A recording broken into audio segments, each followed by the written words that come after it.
Hi friends, എല്ലാവർക്കും നമസ്കാരം. അപ്പോൾ ഇന്ന് റവ വെച്ചിട്ടുള്ള 2 സ്വീറ്റ്സാണ് കാണിക്കുന്നത്. എളുപ്പത്തിൽ ഉണ്ടാക്കാവുന്ന 2 സ്വീറ്റ്സാണ്. നിങ്ങൾക്ക് ഉണ്ടാക്കിയിട്ട് സ്റ്റോർ ചെയ്ത് വെക്കാനൊക്കെ പറ്റും. കുട്ടികൾക്കൊക്കെ കുറച്ച് ഹെൽത്തി ആയിട്ടുള്ള രീതിയിൽ കൊടുക്കണമെങ്കിൽ ഇതുപോലെ ഉണ്ടാക്കി വെച്ചാൽ മതി. അപ്പോൾ നമുക്ക് കണ്ടു നോക്കാം എങ്ങനെയാണ് ഉണ്ടാക്കുന്നതെന്ന്. അപ്പോൾ അതിന് മുന്നേ നമ്മുടെ ചാനൽ നിങ്ങൾ ഇതുവരെയായിട്ടും സബ്സ്ക്രൈബ് ചെയ്തിട്ടില്ലെങ്കിൽ പ്ലീസ് ഒന്ന് സബ്സ്ക്രൈബ് ചെയ്യണേ. അതുപോലെ തന്നെ ഫോളോ ചെയ്യാനൊന്നും മറക്കണ്ട.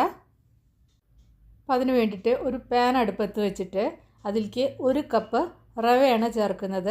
ഇത് ഞാൻ ചേർക്കുന്നത് വറുക്കാത്ത റവയാണ്. വറുത്ത റവയും നിങ്ങൾക്ക് ഇതിന് വേണ്ടി ഉപയോഗിക്കാം. വറുത്ത റവയാണെങ്കിലും ഒന്നുകൂടി ഒന്ന് വറുത്തെടുക്കുക. പാൻ നന്നായിട്ട് ചൂടായിട്ട് റവ ഒന്ന് ചൂടായി വന്നതിൻ്റെ ശേഷം ഫ്ലെയിം ഒന്ന് കുറച്ച് വെച്ചിട്ട് ഒരു മീഡിയം ഫ്ലെയിമിലിട്ടിട്ട് നല്ല ചുവന്ന, അതായത് നല്ല ഗോൾഡൻ കളറിൽ വറുത്തെടുക്കുക. ചുവക്കെ വറുത്തെടുക്കുക എന്നൊക്കെ പറയില്ലേ, ആ ഒരു രീതിയിൽ വറുത്തെടുക്കണം. അപ്പോൾ അതാ നല്ല ചുവക്കെ വറുത്തെടുത്തിട്ടുണ്ട്. ഇതിന് വേറൊരു പ്ലേറ്റിലേക്ക് മാറ്റാം. ഇനി ഇതിലേക്ക് ഒരു 125 ഗ്രാം ശർക്കരയാണ് ചേർക്കുന്നത്, ഒരു 125 ഗ്രാം. പിന്നെ ഇതിലേക്ക് ഒരു 1/2 കപ്പ് വെള്ളം കൂടിയും ചേർക്കുക. അപ്പോൾ നിങ്ങൾ ഉപയോഗിക്കുന്നത് അച്ചി ശർക്കരയാണെങ്കിൽ അതിലേക്ക് ഒരു 1/2 കപ്പ് വെള്ളം ഒഴിച്ചിട്ട് നന്നായിട്ട് അലിയിച്ച് അതിലത്തെ ആ കല്ലൊക്കെ കളഞ്ഞതിന് ശേഷം വീണ്ടും പാനിലേക്ക് ഒഴിച്ചാൽ മതി കേട്ടോ. ഇതൊന്ന് പാവാക്കി എടുക്കണം. അപ്പോൾ അതിലത്തെ വെള്ളം ഇങ്ങനെ വറ്റി വരും.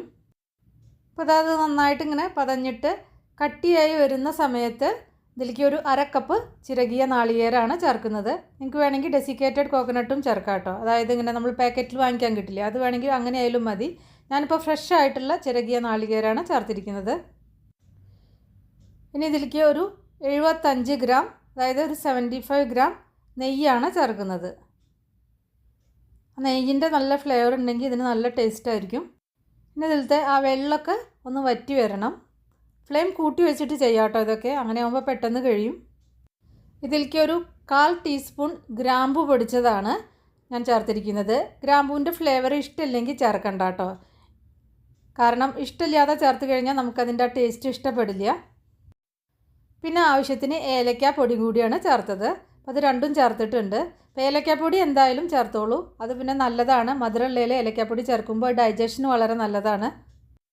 ഗ്രാമ്പൂവിൻ്റെ പൊടി മാത്രം ഓപ്ഷനിലാണ്. ഇപ്പോൾ അത് കണ്ടില്ലേ, നല്ല തിക്കായിട്ട് ഇതിങ്ങനെ പതഞ്ഞിങ്ങനെ വരും. ഈ പതഞ്ഞ് വരുന്ന സമയത്ത് റവ ഒന്ന് മിക്സിയിലിട്ട് പൊടിച്ചതിൻ്റെ ശേഷം ഇതിലേക്ക് ചേർക്കുക. അപ്പോൾ അത് കണ്ടില്ലേ, ഞാൻ മിക്സിയിലിട്ടിട്ട് നന്നായിട്ടൊന്ന് പൊടിച്ചെടുത്തിട്ടുണ്ട്. അതിൻ്റെ ശേഷം ഇതിലേക്ക് ചേർക്കുക കേട്ടോ. റവ ഒന്ന് ചൂടാറിയതിൻ്റെ ശേഷം പൊടിച്ചാൽ മതി, അപ്പോൾ ശരിക്കും നന്നായിട്ട് പൊടിഞ്ഞ് കിട്ടും. എന്നിട്ട് നന്നായിട്ട് മിക്സ് ചെയ്യുക. ഫ്ലെയിം ലോ ഫ്ലെയിമിലേക്ക് മാറ്റുക. നന്നായിട്ട് മിക്സായി വരുമ്പോൾ ഫ്ലെയിം ഓഫ് ചെയ്യുക കേട്ടോ, അല്ലെങ്കിൽ പിന്നെ വല്ലാതെ അങ്ങനെ കട്ടിയാവും. അങ്ങനെ ആവണ്ട.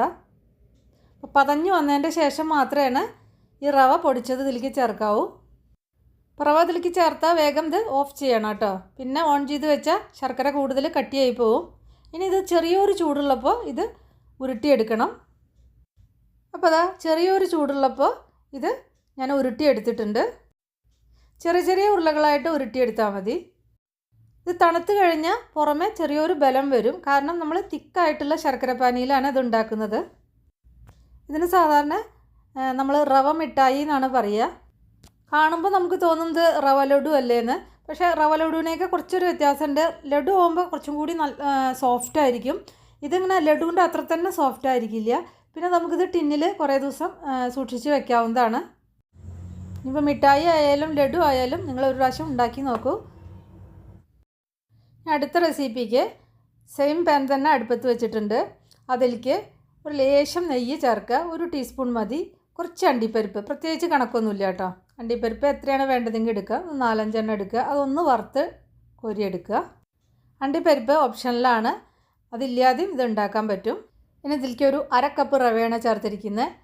എന്നിട്ട് നല്ല ചുവക്കെ വറുത്തെടുക്കുക കേട്ടോ, നെയ്യിൽ വറുത്തെടുക്കണം. ആദ്യത്തെ റെസിപ്പിക്ക് നമ്മൾ നെയ്യിലല്ല റവ വറുത്തത്, ഇതിൽ നെയ്യിൽ തന്നെ നന്നായിട്ട് വറുത്തെടുക്കണം. നല്ല ചുവക്കെ നല്ല ഗോൾഡൻ കളറിൽ. ഞാനെടുത്തത് വറുക്കാത്ത റവയായിരുന്നു.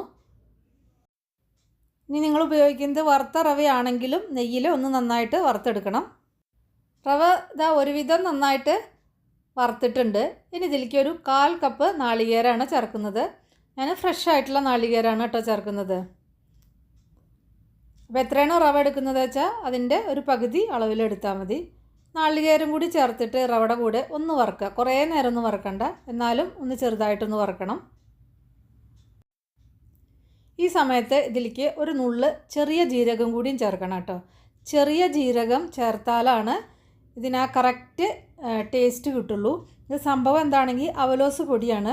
അപ്പോൾ അവലോസ് പൊടിയുടെ ആ ഒരു കറക്റ്റ് ടേസ്റ്റിന് ആ ചെറിയ ജീരകത്തിൻ്റെ ഫ്ലേവർ വേണം, അല്ലെങ്കിൽ നമുക്കത് കിട്ടില്ല. പക്ഷേ ജീരകത്തിൻ്റെ അളവ് കൂടിപ്പോവരുത്. അപ്പോൾ തേങ്ങയും ഇപ്പോൾ നന്നായിട്ടൊന്ന് വറുത്തിട്ടുണ്ട്. ഇതിലേക്ക് ഒരു നുള്ള് ഉപ്പ് കൂടി ചേർക്കുക. ഇനി ഇത് ഫ്ലെയിം ഓഫ് ചെയ്തിട്ട് ഒന്ന് തണുക്കാൻ വേണ്ടിയിട്ട് വെക്കാം. അപ്പം ഞാൻ ചെറിയ ജീരകം ഇതിൻ്റെ കൂടെ ഇടാൻ മറന്ന കാരണം വേറെ ഒന്ന് വറുത്തിട്ട് ഇതിലേക്ക് ചേർത്തിട്ട് പൊടിക്കുകയാണ് കേട്ടോ ചെയ്യുന്നത്. അപ്പോൾ റവ തണുത്തതിൻ്റെ ശേഷം അതൊരു മിക്സിയുടെ ജാറിലേക്ക് മാറ്റിയിട്ടുണ്ട്. ഇനി ഇതിലേക്ക് ഒരു 1/4 കപ്പ് പഞ്ചസാരയും കുറച്ച് ഏലക്ക തരിയും കൂടി ഞാൻ ചേർത്തിട്ടുണ്ട്. ഇതെല്ലാം കൂടി ചേർത്തിട്ട് നന്നായിട്ടൊന്ന് പൊടിച്ചെടുക്കുക. അപ്പോൾ ഇത് റവയും പഞ്ചസാരയും നാളികേരും എല്ലാം കൂടിയിട്ട് നന്നായിട്ടൊന്ന് പൊടിച്ചെടുത്തിട്ടുണ്ട്. ഇതിലേക്ക് അണ്ടിപ്പരിപ്പ് ഒന്ന് ക്രഷ് ചെയ്തിട്ട് ചേർക്കുക. നമ്മൾ വറുത്ത് വെച്ചിട്ടുണ്ടായിരുന്നില്ലേ. പിന്നെ കുറച്ച് വറുത്ത എള്ള് ചേർക്കുക. ഞാൻ എള്ള് വേറെ വറുത്ത് വെച്ചിട്ട് എൻ്റെ കയ്യിലുണ്ട്, അപ്പോൾ അത് ഞാൻ ചേർക്കുകയാണ് ചെയ്തത്. നിങ്ങളുടെ കയ്യിൽ വറുത്തതില്ലെങ്കിൽ വറുത്തിട്ട് ചേർക്കുക കേട്ടോ. എള്ള് പച്ചയ്ക്ക് ചേർക്കരുത്. ഇപ്പോൾ ഫ്ലെയിമൊക്കെ ഓഫാണ് കേട്ടോ. ഞാൻ ഓൺ ചെയ്തിട്ടൊന്നുമില്ല. ഞാൻ എളുപ്പത്തിന് വേണ്ടിയിട്ട് പാനിൽ ഇട്ടു എന്ന് മാത്രമേ ഉള്ളൂ. എല്ലാം കൂടി നന്നായിട്ട് മിക്സ് ചെയ്തിട്ട് ഒരു എയർ ടൈറ്റ് ആയിട്ടുള്ള ഒരു കണ്ടെയ്നറിൽ ആക്കി വയ്ക്കുക. അപ്പോൾ സാധാരണ ഉണ്ടാക്കുന്ന അവലോസ് പൊടിയൊക്കെ വളരെ എളുപ്പമാണ്, പിന്നെ നല്ല ടേസ്റ്റുമാണത്.